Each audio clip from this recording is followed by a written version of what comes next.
Hiya people, still in tidying up mode, looking for an EZ80 because I'm sorry to say folks, messing with that Decker, I've definitely damaged this.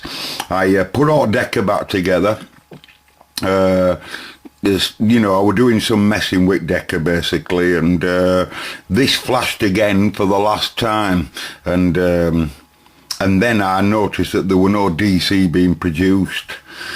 So I then took this valve back downstairs, put it back in the Acker amplifier to watch the Acker amplifier blow a fuse. Talking of fuses, the Decker has no fuses in it whatsoever. No high tension, no low tension fuses, no nothing. So the Acker, if you like, obviously being protected, like, it told me immediately that this is definitely upset now. It were working before, but it isn't now for whatever reason, and obviously I need a new EZ80. Now I'll have one somewhere, so there's a reel-to-reel in a little cupboard here, and I don't know what rectifier stage it is, so I pulls it out, and it has a different rectifier in. Shame, but anyway, so I need a recce, and I'm bored stupid tonight. So I'm in the bedroom again, and I found in that cupboard a Freehead Denon cassette deck that's got something wrong with its capstan, and also a Marantz CD player here. This Marantz CD player. Now, for those of you that don't know, Marantz has a lot to do with the company of Philips. And I saw it and I thought, oh, that's a pile, is that? Typical pile. And then I noticed the heatsink on the back. Now, there's only Philips that tend to do that. And I said to myself, construction-wise, and also uses these trog type screws or whatever, right? Construction-wise, including the screws and everything, reminds me of a Philips. So I whipped the lid off to find a CD inside it, and I thought, that's interesting, because I don't remember this. Certainly wasn't one of mine, folks. It's mine, but I mean, it's not one of mine that I'd use on my hi-fi. It must have come broke down or something, and I haven't done aught with it. I don't know, it's been in there for ages. So I put power to it to see what's going on, and I wanted to see what's on that CD, you see. So I see it there, and I press eject. Hold on. Bloody article. It's typical. It reminds me of it didn't do that a minute ago. I mustn't have been pressing it hard enough. Sorry about that, but it's working. For whatever reason, it's working. It just looks like it just wants a drive belt on it. And that's what's on. Have you noticed the deck's the same as the Philips? Let me just stop that. Yeah, it just wants a drive belt by the look of it. I can still feel more to try and, can I? I just feel a bit weak.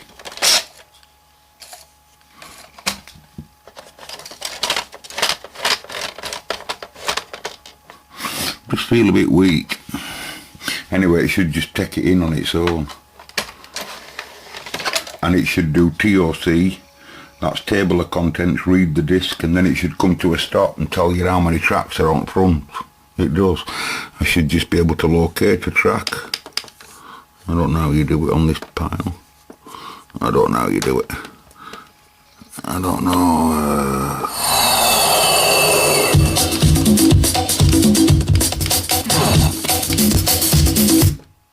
I don't know how you do it on the pile, don't even know how to move it. The thing is though, have you noticed all this? I noticed all these caps here. As I moved it, it was loose. And I said, I wouldn't do that. And then I look round it and I see that someone's put loads of big juicy caps in all over the place. Can you see them here stood up? Some audio, some person that's into audio's got out of this. And that's what this is. He's even got no trouble to do this. Look, a big earth clippy here. Going all the way to the back. And he's using all them wires for an earth bonding. I don't know what, to earth the lid. God almighty, must have been really into it, this lad. And it is slightly different with this board here. I don't know what this is doing, but let's look at that down there.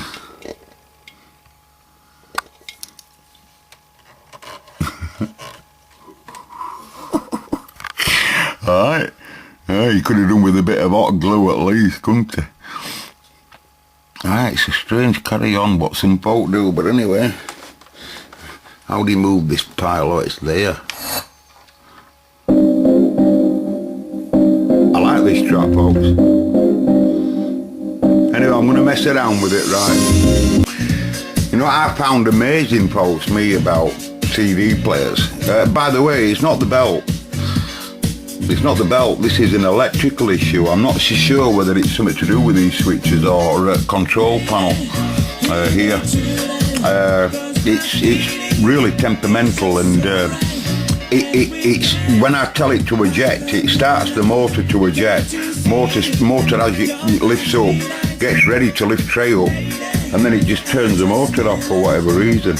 It isn't as if the motor's coming under any strain. I fondled it here, you know, I've taken belt off and fondled it, told it to eject, and it just literally just simply turns motor on for a millisecond and then turns the motor back off.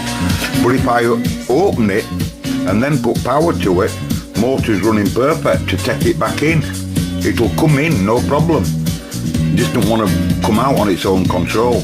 One thing I found amazing though, folks, about CD players, if you look at the CD playing, can you see how it's all up and down like that? Well, that'd be a nightmare for a record turntable to have to cope with that sort of wobble like that. Right? Now then, for those that don't know, there's a laser that bounces up, right? And it shines up onto the disc. The disc is reflective, so you know, reflective on the other side, shiny. So it shines a laser up, as far as I understand, right? Beams a bright laser onto the disc, and then the reflection of that laser comes bouncing back down of the disc, and it's shall we say, the laser light plus the on and off pits and dints. In other words, the laser's light is getting started and stopped from reflecting back down by the dints and pits that's on the disc. Billions of them, absolutely billions of them, right? And that data stream of, if you like, ones and zeros is the digital code for the music. But what's amazing is, as you can see, the disc is bouncing up and down like that. The CD player has to have what we call a focus control, and it's continuously adjusting its focus all automatically while the disc is bouncing up and down like that, right? So in some parts of the disc, the focus is sent to one state. In other words, if you were to look at the laser now, the laser can run on its track, on its half moon track like that, just one half moon from centre outwards, right? And the information of where all the tracks are in centre, as far as I know, there. And it's that tells it where all the building blocks of each different track is on the underside, right? The laser goes like that on its track following, as you saw in other previous video. But it also goes like that, up and down, right? In an active rate for the disc that's spinning. So as you can see, one part of it's up, next part of it's down, next part of it's up, like that. That focus is continuously doing that, you know, to keep it exactly where it needs to be for spinning disc, for reading the data coming back. Clever that, innit, folks? Just thought I'd share that with you. Some of them have 2 and 3 lasers, or probably even more, and they're looking at all kinds of stuff coming back. But the simplest way for me to explain it, from as I understand it, is basically as I've shown you there, right? Old technology now. But anyway, I'm going to try and find out what's going on in this. Same kind of carry on. Tell you what I might do to suss out whether it is a control problem or this. I might open that other one up, because I reckon the deck will be exactly the same. and just plug it straight onto that. That wouldn't be a bad idea, would it? You can't say I'm wicked and I'm lazy, folks, can you? Because that's the one that we repaired the other day, and that's this one. He doesn't have that arm that holds that arm lifter on. Might be a revamped up version, but we're going to put the bloody thing in anyway. So whatever CD's in here is going to go in, it's going to go straight in. This is how you change your CD, folks. You change the whole deck if you fancy a new CD. Okay, like everything, people, in life, nothing is as simple as you think. The plugs on the decks are both totally different. That's the plugs that go into the control panel, that main panel down there, the big panel. If you notice here, this one has a small plug on. Let's look at this big plug here, it's relatively small, where the other one has a plug here that's much longer. Can you just see it there hiding? If I can just lift the deck up a bit. It's much bigger plug with many more wires on. I thought, oh bloody hell, there's always something in there, and you don't know. I didn't know until I got it out. But the main control that goes to the this is also part of control as well.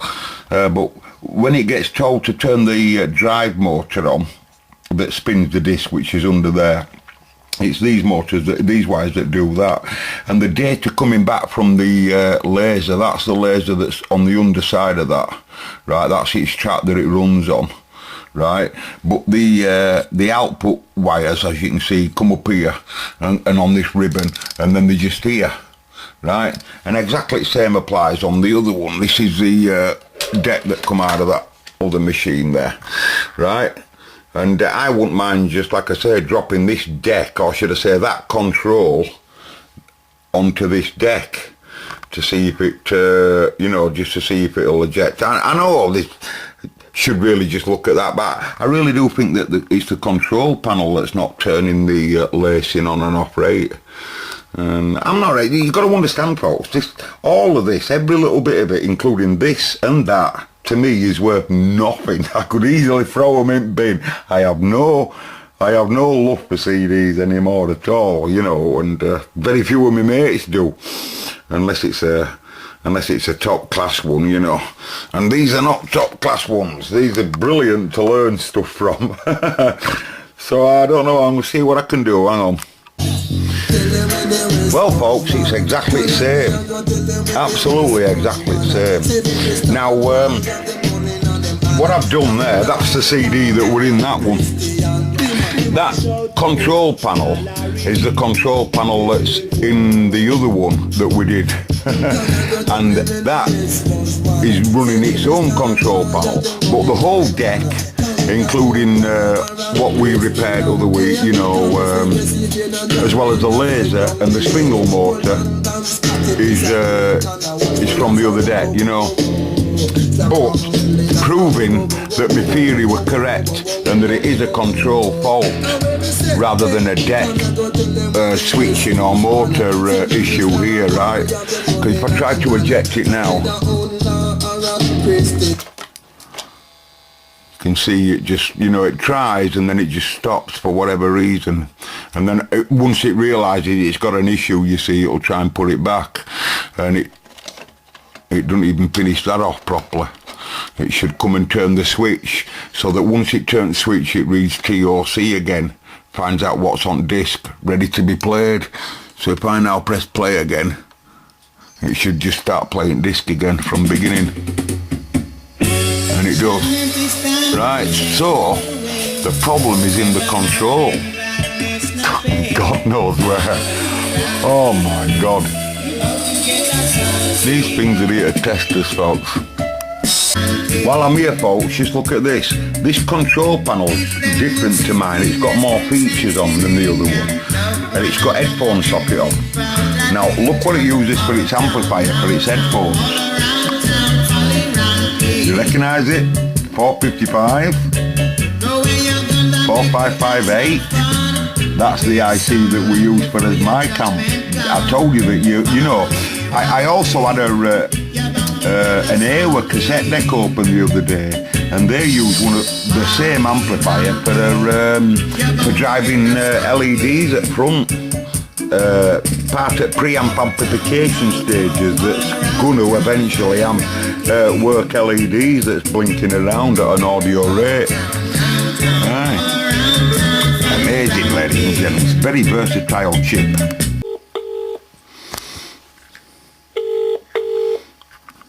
Come Hello, sir. Could you do us a mini schema, sir, please? for collection or delivery? It's Mark. And I'll pick it up in about, I don't know, 20 minutes. Is that okay?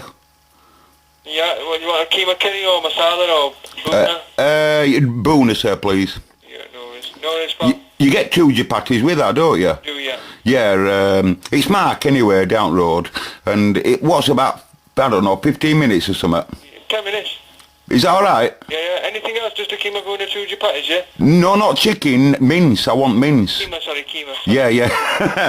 No, that's it, buddy, and you get two with it, don't you? That's all I need. That's all I need, buddy, alright. Okay, thank you. Okay, thank you. Sometimes people, you know, you just have to, you know. My mate's just, hang on a minute. Hold on a minute. I don't want to give you a number, you see. Thanks.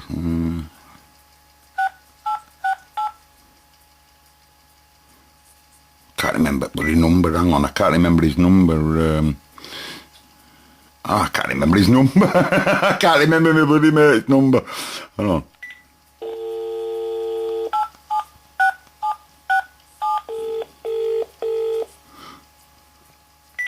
I'll just hang up because I'm a tight get. I'll just hang up, right, and it'll ring back. Might do, might not.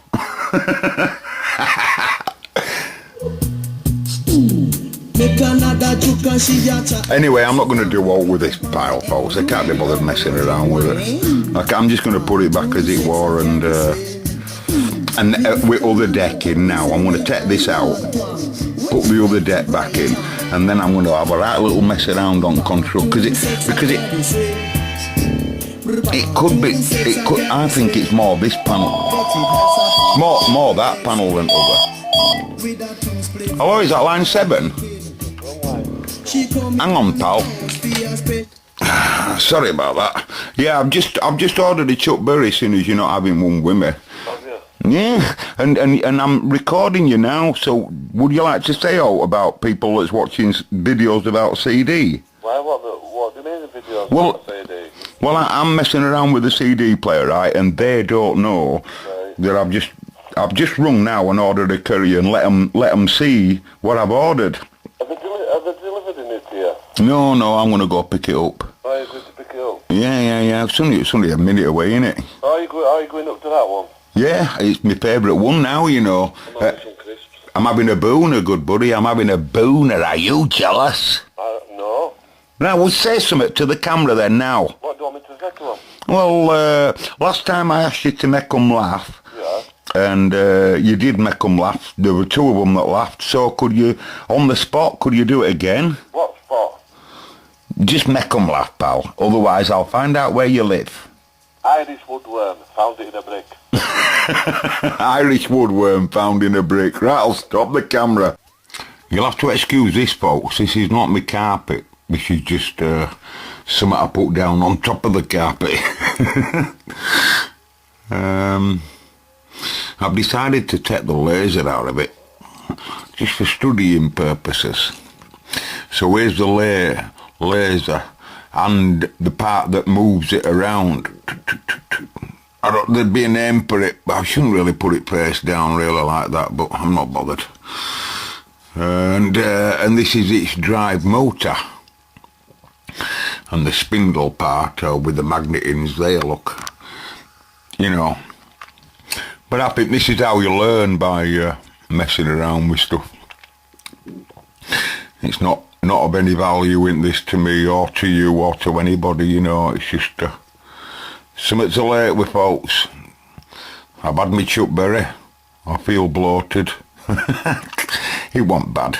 but it went out to write a storybook about. Should have filmed the process, perhaps. Just a little bit more. Best way. You get to understand its assembly process. Just for laugh. Just for laugh. And that is that little half moon gear. Yeah, that's that what I wanted to look at there. So it's synchromesh at bottom and normal at top. And the good reason for it, because it carries carriage in as far as it needs to do. And then once it drops down, that part's done what it needs to do. And that rest of it just turns round to lock top mechanism down. You know, whoever designed it, very clever stuff, that. And on this deck, this minute little piece that you see there, that spring-loaded piece, they've added that. And that, it's hard to explain, but once it's in a position, you have to spring that up to get it to come out. Right? So it like once you push it in, it locks itself in. That's it. Don't need any of that little bracket. That's why they didn't put it on that one. And then just to put me laser back there. There's some nuts that go on underside of there, you know. You've probably got to get them at right compression, you know, torque, so that it's because they work like a bearing at side of each other, you know, from other plastic side and this. So I would imagine it's got to be nice and smooth like that. And then there's a wire trap here, or should I say a ribbon trap. That there, that black thing. And that just pushes down and holds ribbon in place so it can't possibly move, you know. Probably while assembly and when it's playing as well. And now the drive motor, well, it's, I don't know, it'd be here because it probably plinth motor, platter motor, I don't know what they'd call that, but it's just a motor anyway. But it'd be servo controlled. It'll have to know exactly what speed that's going, and it'll change speed while that motor as it's playing different tracks as well, if I'd tell you that. Right, just timing this one up the same as I did the other one.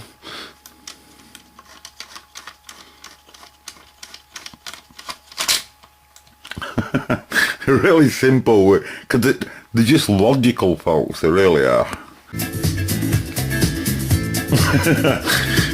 But obviously it's bound to be just the same on its control panel, because the problem is on there, I'll put £4 on it. Let me just test that. I got to put the bar stairs. I got to put them out there, folks, I do. I'm telling you. How can you fix something when you don't know what you've done? Unless I wonder whether it were out of timing, but how can you explain I've changed the deck?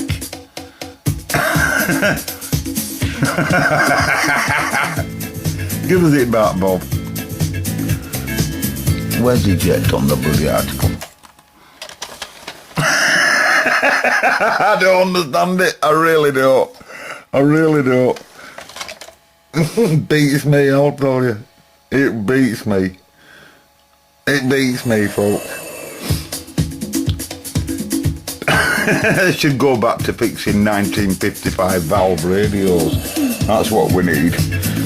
Anyway, where do I get an EZ80 in this house? I don't want to buy one. I've seen them on Bay for £5 and £6. There's one in this house somewhere. Oh, I'll go to the foot of our stairs. I proper go to the foot of our stairs, folks, I really do. I mean, this is the same deck, Paul. I wouldn't kid you, you know I wouldn't anyway.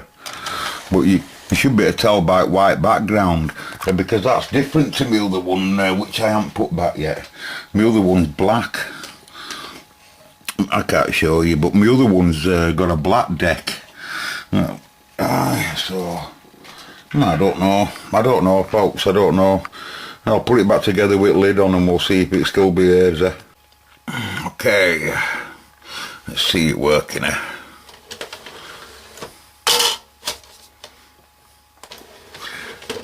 Tee. You can't weigh it up. I could do with a bit of audio in Speakers. How do you do that? B.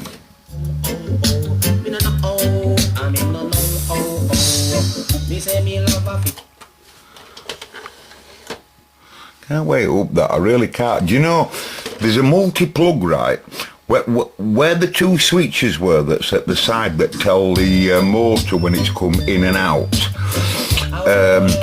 Them 4 wires, I believe, met the way to a plug that's at front, and I wonder whether that plug were a bit intermittent or something like that, or the socket.